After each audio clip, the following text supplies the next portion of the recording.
Hi, good morning, all of you students. Here's your chapter, The Enchanted Pool, chapter number 1, written by C. Rajgopalachari. ये chapter Mahabharat की कहानी से लिया गया है, उसी समय से और उस स्टोरी से बिलोंग करता है जो पांडव 5 भाई थे, युधिष्ठिर और उनके भाई, जब वो वनवास में थे उस समय की ये कहानी है। ये चैप्टर आपका शुरू होता है कि युधिष्ठिर बहुत बेचैनी से और बहुत चिंता में, प्यास से व्याकुल होकर अपने भाइयों का इंतज़ार कर रहे थे। वो सोचने लगते हैं कि क्या किसी अभिशाप का ही शिकार हो गए, या अब भी ये जंगल में भटक रहे हैं पानी की तलाश में। क्या ये बेहोश हो गए हैं, या फिर प्यास से व्याकुल होकर इनकी मृत्यु हो गई है। जब उनके लिए ये सब सोच उनके मस्तिष्क में आ रहे थे तो उनके लिए ये अनबेरेबल हो गया। जब असहनीय हो गया और वो प्यास भी उनकी बढ़ गई तो उन्होंने इंतज़ार करना छोड़ दिया और अपने भाइयों की तलाश में और तालाब की भी तलाश में निकल गए बाहर की तरफ, कि जिससे वो उन्हें खोज सकें। युधिष्ठिर उस डायरेक्शन में आगे बढ़ने लगे, उसी दिशा में जिधर उनके भाई गए हुए थे, और उन्होंने देखा कि उसी रास्ते पर जंगली भालू और हिरन और बहुत सी जंगली जो बर्ड्स थी, चिड़िया थी, वो सब उसी साइड से आ रही थी जिधर एक हरा भरा ग्रीन मेडो यानी चरागाह दिखाई दे रहा था, और उसके चारों तरफ हरा भरा जंगल था जिसके बीच में एक साफ पानी का तालाब था। लेकिन वहाँ पहुंचकर जब उन्होंने देखा उनके भाई जो हैं बिल्कुल असहाय पड़े हुए हैं फ्लैग पोल्स की तरह, और तो उनके दुख की कोई सीमा नहीं रही। वो बहुत तेज़ आवाज़ में चिल्लाने लगे और रोने लगे। उन्होंने भीम और अर्जुन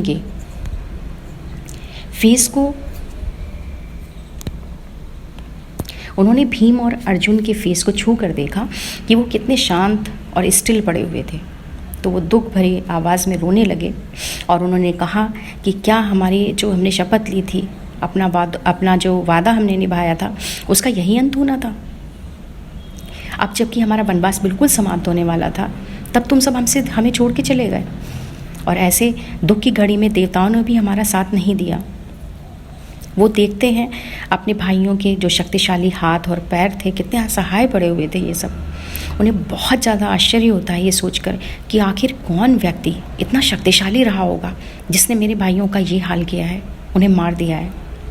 तब वो तालाब में उसके पानी में अंदर उतरते हैं और बहुत ज़्यादा प्यास से मजबूर होकर पानी पीने की जैसे ही कोशिश करते हैं, तभी एक आवाज़ उन्हें वार्निंग देती हुई आती है कि देखो तुम्हारे भाई मर गए, क्योंकि उन्होंने मेरी आवाज़ नहीं सुनी।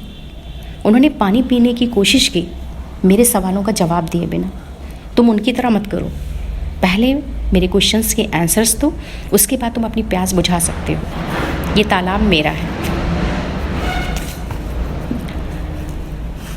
युधिष्ठिर ने एक क्षण के लिए सोचा और फौरन समझ गए कि क्या उनके भाइयों के साथ क्या घटना घटित हुई होगी। यक्ष के जो वर्ड्स आए तो फौरन उन्हें उनकी आंखों के सामने ये सब दृश्य आ गया कि उनके भाई किस तरह से उनका ये अंत हुआ होगा। उन्होंने जो बॉडीलेस वॉइस थी, यानी उसका शरीर नहीं दिखाई दे रहा था, उससे उन्होंने कहा प्लीज़ आस्क योर क्वेश्चंस। दूसरी तरफ से तीव्र गति से एक के बाद एक क्वेश्चन पूछे जाने लगे। पहला क्वेश्चन था what rescue man in danger. जब मनुष्य खतरे में होता है उसकी रक्षा कौन करता है? युधिष्ठिर ने जवाब दिया साहस। दूसरा क्वेश्चन था कि कौन सा ऐसा विज्ञान है जिसका अध्ययन करने से मनुष्य बुद्धिमान बन जाता है? युधिष्ठिर ने जवाब दिया कि किसी शास्त्र या किसी विज्ञान के अध्ययन से मनुष्य बुद्धिमान नहीं बनता, बल्कि बुद्धिमान लोगों के साथ रहने से, संगत से ही मनुष्य बुद्धिमान बनता है। फिर सवाल हुआ कि हवा से ज़्यादा तीव्र गति में और कौन रहता है? माइंड, यानी हमारा दिमाग। दुख से ज़्यादा सूखा हुआ कौन सी वस्तु होती है? कौन सी ऐसी चीज़ है जो सूखे तिनके से भी ज़्यादा सूखी भी होती है? अ सैरो स्ट्राइकन हार्ट, एक दुख से भरा हुआ दिल। यात्रा करने में हमारा साथी कौन होता है? युधिष्ठिर ने जवाब दिया लर्निंग, यानी विद्वता या ज्ञान। फिर उन्होंने कहा कि जो घर पे रुकता है उसका फ्रेंड कौन होता है, उसका दोस्त कौन होता है? द वाइफ, पत्नी। एक मनुष्य का साथ कौन देता है मृत्यु में? जब उसकी मृत्यु आती है तो कौन सी चीज़ उसका साथ देती है? धर्म। युधिष्ठिर ने जवाब दिया कि धर्म ही अकेली ऐसी वस्तु है जो हमारी जर्नी में हमारा साथ देती है। Which is the biggest vessel, सबसे बड़ा बर्तन क्या है? युधिष्ठिर ने जवाब दिया द अर्थ। ये जो हमारी धरती है इसने अपने अंदर सब कुछ समाया हुआ है, so it is the greatest vessel. यक्ष ने पूछा व्हाट इज़ हैप्पीनेस, खुशी क्या होती है।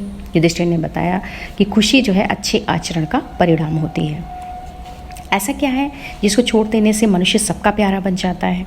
युधिष्ठिर ने जवाब दिया प्राइड। अगर हम घमंड छोड़ देते हैं तो हम सबके प्यारे बन जाते हैं।